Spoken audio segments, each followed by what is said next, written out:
అదేంటో కానీ 3 రోజుల నుంచి మంచు చాలా విపరీతంగా పడిపోతుంది. చలి కూడా ఎక్కువగా వేస్తుంది. రథసప్తమి దగ్గరలో ఉంది కదా! కొంచెం చలి ఎక్కువగానే ఉంటుంది. ఈరోజైతే మా అమ్మ నాకు ఇష్టమైన చిక్కుడుకాయ కూర అయితే వండుతుంది.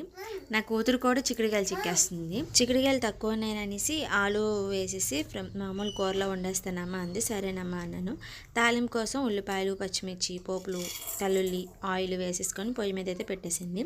ఇవి కాస్త వేగిన తర్వాత మనము ఉంచుకున్నాం కదా చిక్కుడుకాయ ముక్కలు, అలాగే బంగాళదుంప ముక్కల్ని కట్ చేసుకుంటాం కదా, ఆ రెండింటిని కడిగేసి వేసేసుకుంది. కాసేపు వేయించుకున్న తర్వాత పసుపు, ఉప్పు వేసేసుకొని ఇంకాసేపు మగ్గిన తర్వాత టమాటా ముక్కలు కూడా వేసి టమాటా పూర్తిగా మగ్గిపోయిన తర్వాత వాటర్ వేసేసుకొని దగ్గరయ్యేంత వరకు ఉడికించుకోవాలి. పొయ్యి మీద కొంచెం మంట ఆడటమే కష్టం, కానీ వంట మాత్రం కొంచెం త్వరగానే అయిపోద్ది కదా. ఫైనల్లీ కూర అయితే రెడీ అయిపోయింది. ఇంతకీ ఈ చిక్కుడుకాయ కూర అంటే మీకు ఇష్టమైనా కామెంట్ చేయండి. అలాగే వీడియో నచ్చితే సబ్స్క్రైబ్ చేసుకోండి. Thanks for watching. బాయ్.